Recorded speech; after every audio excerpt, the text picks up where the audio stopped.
Let's talk again about EV ownership. Today we're going to be going through 10 core questions that a lot of people want to know when it comes to buying an EV or even starting the research process. So we're bringing in real EV drivers today. So my name is Charlotte. I am one of the hosts of the Trunk Talk podcast, where we try to cover everything in the automotive industry.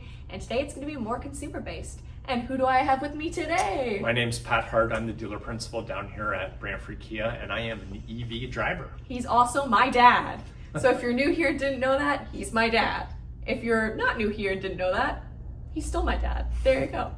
So today I've got 10 core questions that I want to ask you. But first, because you're in kind of a unique situation, can you give a little bit of context as to how you became an EV daily driver? Yeah, so I started out being interested in EVs when I heard that Kia was bringing out an EV Soul, and that was our first generation. Yep. And at the time they had very limited quantity, and they were only offering the EV status to certain dealers, and so it wasn't us. And so I bought a Tesla. It was just a used Tesla. It was an older one, and I kind of liked how fast the cars were. And so then as soon as I could, I became EV certified, and we started selling EVs, and I've been driving one every day since around 2022. Yes. Yeah. So what EV do you drive? And then you've already answered the question of how long you've had it. I drive a EV6 GT, and so it started out as an EV6, and then we sold that one and I switched to a GT. And it's not normal for me to keep a car, but I've kept this car for... This is probably the longest demo you've had. Yeah, we don't usually keep them 6 months, and I've had this one for probably 2 years. Mm-hmm. So And I just like the car. This one's also a GT. They don't make them anymore for 2025. So this is like high performance EV. And honestly, it is a ton of fun to drive. So Yeah. Taking it a couple times, taking it down the drag strip, had a lot of fun with it. Okay, so what made you choose to switch into this model instead of keeping like a pack 2? Oh, I mean, the EV6 GT is incredible horsepower. It's 0 to 100 in a little over 3 seconds. And so I gave up a memory seat and a cooled seat, but there's so much power. It's just fun to drive. Yeah. It looks good. It's a flat paint. It's got the bright green calipers. Fits your grandkids. Yes, it does. I've got a car seat in mine, that's right. So can you walk through what your daily driving looks like types of commuting, errands? Is this the primary vehicle? What other types of vehicles are in your household that you use too? Yeah, I mean, unfortunately, I have access to a bunch of different vehicles, but it is my daily driver, and my normal commute is 15 minutes into work, 15 minutes home. And then if I'm going to Toronto or going up north on occasion, that's kind of normal. At home, I've only got 110 chargers, so really slow charge. Here at work, we've got a level 2 and a level 2.5. So if I ever need a fast charge, I can. Now, you've also left at the airport for multiple days, Yes. multiple weeks even. Yep. So at the airport, they'll charge it for you if you Yeah. need it. So I always make sure we have charge, but I'll park it and they'll charge it for us. Yeah. But on some of the occasions where you come back and you don't necessarily ask for it charged, because I've actually taken it and left it at the airport and I knew that there was enough, you come back and there's absolutely no change in the state of charge or basically the estimated range showing on the vehicle. Right. Which is something that's really impressive. It just shows how incredibly accurate it's gotten. So how has the range held up over time, and have you noticed any battery degradation? No, I have noticed no battery degradation. I mean, this car is only rated for 330 kilometers. In temperature where it's warm, you're going to get 400 plus kilometers. In temperature where it's 0, you're going to get 330 kilometers. And where it's well below 0, like, a -10, you're probably going to get 300 or a little less than kilometers of range. So you do have to anticipate a little bit, but they've understated what my common range is. Yes. So yeah, you find that you're getting at least what it shows, or sometimes even more, depending on driving habits. Yeah, and this is much different than the Tesla. Like when I bought the Tesla, I remember it was a really cold day. It was probably -20, and it showed I had 99 kilometers of range, and I drove 1 kilometer and it said 0. Oh, yeah. They are kind of known for that, but I feel like they've also obviously gotten a lot better with time, but that still is, they tend to more so overstate and underdeliver instead of, understate and overdeliver. Yeah, I find that with the Kia Hyundai brands. Yeah. Yeah. So you've already mentioned a little bit about what your home charging situation is, but how often do you DC fast charge, if ever?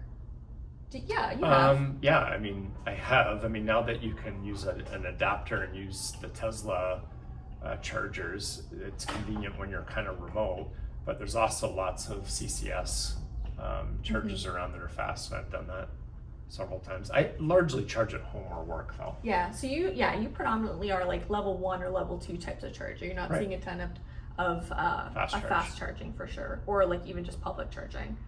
So, how has the car performed in the winter? Any surprises in comfort or range, or what's made a big difference? Yeah, no difference in range. I mean, you can turn the heat on to just heat the driver or to heat the whole cabin, and depending on if I'm driving far, I'll do whatever. I mean, it's great, and I have winter tires and stuff like that. So I mean, winter tires do make a difference. It's all-wheel drive, so Yes.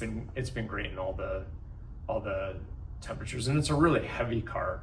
The big battery, you kind of stick to the road. So as far as lower center of gravity. Yeah. So as far as performance and crap weather, it's been good. I think like whenever I get into an EV in the winter, I'm always surprised, or even honestly even in summer, how fast it's either heating or cooling, because it's just electric. It's not like you're waiting for the engine to kind of warm up too, and that's what's powering the heat that you get. It's just like electric heat. Yeah, like yesterday was something like 110 degrees with Humidex here, and so you use your remote start, and by the time you get in the car, it's cool. And are you utilizing any type of like battery heating system, preconditioning? No. Not really. You just kind of get it and go. Okay, there you go. Nice. What do you like the most about owning or daily driving an EV? I know you own it, but like in a really weird sense. Yeah. They're great cars to drive. The fact that you always have torque on demand, and if you needed to do a quick lane change or get on the highway fast, there's nothing better. Yeah, honestly, that's a pretty real answer. Yeah. Have you had any frustrations or downsides with an EV? At the beginning, I got a little bit of range anxiety, like if I was going up north or something like that, and sometimes there isn't access to chargers, but I've not had any problems. Yeah. Once I got my head around the range that, if it says I've got 100 kilometers left, I've got 100 kilometers left. So, at 80, I need to start finding a charger. Yeah. So something, if you guys haven't seen the first run through with this that I mentioned with Garth, is like a lot of the time anxiety comes from not knowing the facts of the situation, or even just not having confidence in it. And then the more that you do something, the more that you practice it, the more you get confidence in it, and that reduces that anxiety. Right. So like the more that you're driving it, the more that you're understanding how the charging network works, or like where to look, what tools you can use, is that range anxiety really goes away. And then it kind of gets to the point where you don't necessarily think about it, where, I don't necessarily think about, I gotta keep an eye out for a gas station. Like, you kind of know how far that you can go. Like I used to, when I would travel, I wouldn't take it to the airport because I wanted to make sure I had enough range to get there and enough range to get back. But now I don't worry about it. Like we were just at the Toronto Auto Show, and it was minus 20 degrees. And, oh my goodness, yeah, it was so cold. I found the world's slowest charger, but it didn't matter because I was staying the night. So I plugged it in, and the next day I was fine. Yeah. Do you feel like, this is a different question for you, but do you feel like it would save money in the long run buying an EV? I mean, I don't drive it to save money. Yeah. I drive it because I enjoy driving it. Have you noticed a change in your electric bill for charging it? Not at all. Like, probably not $10. Yeah. So, not having to go to the gas station's great. Yeah, I feel like that's probably, like, you kind of get a little bit of that time back. If you think it's about marginal. If you think about the convenience, when I'm at home, I just plug it in and leave it overnight, and I'm good. I never have to go to the gas station unless I'm getting gas for your mom. Yeah, I was gonna say, my mom doesn't pump gas. She's got people for that. Yeah, me. I was gonna say, we're the people. So would you get an EV again? Like, would you have one as a demo? Yeah, for sure. What do you think would be your next one? EV9. EV9? Yeah. Oh, very nice. Like very GT. Nice. Yeah, okay. I ordered one. Oh, okay, there you go. So if anyone was curious about when it's coming to Canada. Yeah, it's on its way. It's on its way. So that video will be coming soon, which means you can fill it up with even more grandkids and take it to the drag strip. More grandkids. Yeah, I'm working on it. Okay, that's pretty much all of my questions. Did you have anything else that you wanted to add? Like, what is something that you wish people who are shopping for an EV would know? Something that I Or wish common that, questions. yeah, I mean, people just want to understand the range and how it works and access to chargers. Yeah. And, you know, 2 years ago, access to chargers was a little more challenging. It gets better and better every day. And with us Yes. switching to the NACS, we have access to way more chargers. And so it's Yeah. getting easier and easier to own Definitely. and drive an EV, even if you're doing a road trip. So, Yeah, and I'm seeing tons more of them on the road. tons. Tons more. Yeah, it's been positive. All right. Well, that pretty much wraps it up. I'm super excited about seeing what Kia and Hyundai introduce in terms of EVs. We know that we have some really exciting stuff coming down the pipeline, starting off with the EV9 GT.